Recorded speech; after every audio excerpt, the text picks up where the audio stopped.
Hello and welcome to the Metaphysics Hour. I'm your host, Roy Colgan. This is episode 18. The universal law that we are going to be discussing today, whenever you're listening to this video, is the law of evolution. Now, as a short summary of all the universal laws we've covered thus far, each law is one single component or a component that has been ascribed to have a single force that works in concert with all other laws simultaneously or at the same time. In other words, that there is one universal force pervading this universe, which you and I are a part of. And if we break it down with our power of mind, we can come up with 13 different ways to describe it. Now, if I search on a search engine for universal laws and I'm not listening to my own material, I'll hear other people and they'll describe it as 6 laws, 7 laws, 22 laws, 13. It doesn't really matter the quantity as long as all the functions are accurately described within their number. So for me, and for this particular show, and where I got that degree, or those degrees, I guess there's 3 of them back there that came from the School of Metaphysics, I was taught about 13 of these laws. So the law of evolution was one of them. Now, simply put, the law of evolution means that life progresses, or put it in a different way, everything gets better. Now, we can think of many anecdotal stories where this is not true. We can talk about, the good old days when we had more piss and when we were more full of piss and vinegar, as the saying goes, or, back in the good old days when people treated each other nicely and we didn't have to lock the doors because the band was not invented yet, so we never had to lock them out of our music halls. No, but the real point of the story is that there are plenty of people that would say that today is worse than yesterday, and that's their belief. Part of the reason they have that experience is that there are other universal forces at play. So in other words, the law of evolution is only one component, so things are getting better.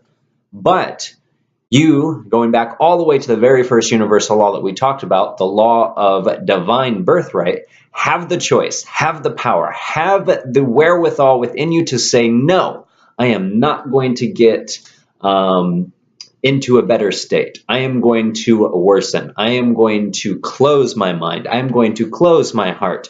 I'm going to become prejudiced. I'm going to become jaded. I'm going to become resentful, hateful, bitter, whatever it is. We have that choice. Then you also have to think about some of the other laws. One of the laws that we talked about in episode 16, or the law that we talked about, was the law of relativity. Everything's connected. Everything's related.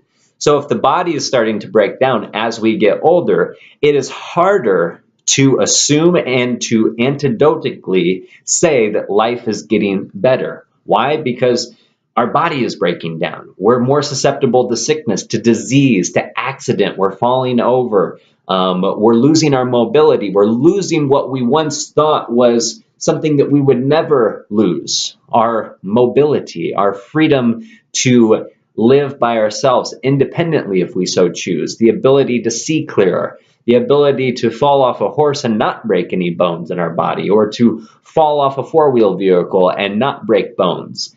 Those things in time tend to essentially degrade. And so proponents of evolution as being on a spiral up to some positive benefit, most of the critics will say that's not true. It doesn't happen that way because the law of evolution, according to physical science, is all just about adapting to different things of the moment. So there's no beginning and end of evolution in physical science. It's just adapting at the present point. So somebody that can adapt to higher levels of radiation isn't necessarily better than somebody that didn't have to adapt to higher levels of radiation. It's just different. So there's no time chronology in physical science.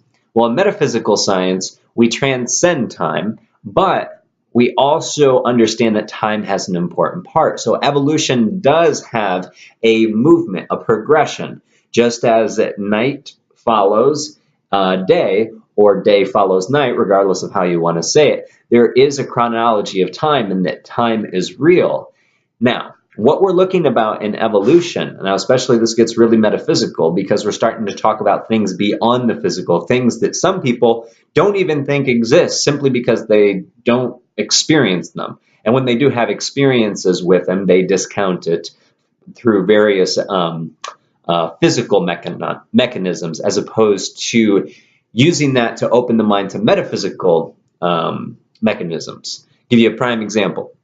Somebody believes that there is no such thing as a soul. Then they go to sleep, and then they wake up and they remember something that we would call a dream. Instead of saying, I wonder if that was me, but in a different body, perhaps my soul body. Instead of saying that very astute question or putting that postulation forward, they simply say, that was my brain randomly firing and trying to process some of the things that I ate, from whatever. Or it was the movie that I saw 2 nights before that made me have that dream. So they use physical stimuli or physical measures to explain things that are actually, in fact, metaphysical, unless you have really secure, awesome technology that can record brain waves and then show you on a diagram what types of waves are active. So that's one way people explain away the law of evolution, because they think physically. They think that evolution only deals with surviving to the current conditions. But in metaphysics, we actually are talking about evolution being what you and I, as a soul, are continually progressing through. So when things are getting better, it's not talking about in the short term. It's not talking about your body, because more than likely, unless you're a yogi, unless you've mastered death, your body is going to be decomposing as we speak. So if you're not one of those rare individuals, those yogis, then your body's going to be degrading, but you as a soul could still be progressing, truly improving. But you can't see that with your physical eyes, because the physical eyes are only going to show you in the mirror. They're not going to show the 1,000 of people that you've already been in, the 1,000 different bodies you've already been in, if not more, maybe less, depending upon the individual. So this law really gets into the depth of metaphysics, and all of them do. But now we're ready to start going into the deeper implications. So this isn't about how physical things change, because you could always argue that things aren't getting better physically, that they're getting worse. And there's plenty of support for that particular evidence. I, as a metaphysician, would say that's not because the law of evolution doesn't exist. It's because people are resisting the law of evolution. And the longer you resist the way the universe is, the more problem and difficulty you have in your own existence. So those of us that choose to harmonize with the universe, we stand on the right side of history. We actually are improving. We incarn as kinder, happier, healthier, wiser individuals. Those that resist the law of evolution continually get stuck in the same quagmire, the same type of experiences, the same type of issues, the same thing over and over, just with different characters. The theme is played out again and again and again. So for you and I, and all of us truly, in this particular universe, we have the opportunity to harmonize with the law of evolution. Simply put, things are getting better. And we're talking all things. Now, the short side of that, the human side of that, can think of 1,000 reasons why that's not true. So I'm asking you to think bigger. And not only to think bigger, but to embrace a bigger part of yourself. As you become more awakened to who you are, it's much easier to harmonize with these laws. Because if you're just going to use your little ego and your little self, you're not going to be able to harmonize with these laws, because many of these laws are just simply going to be beyond your belief system. So, it's a tough pill to swallow, I know, but life is improving. Even with all the crazy stuff that we have happening in the world, you and I are evolving. We are becoming wiser.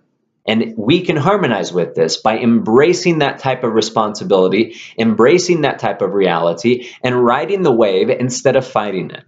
As we do so, we will become more successful, and we will be able to pass on that success through relativity, through influence to others. This is Rory Colgan from Inner Health Today. Please go to innerhealthtoday.com to support us if you like what we're putting out and would like to do so. Otherwise, continue on being who you are and make it a great day.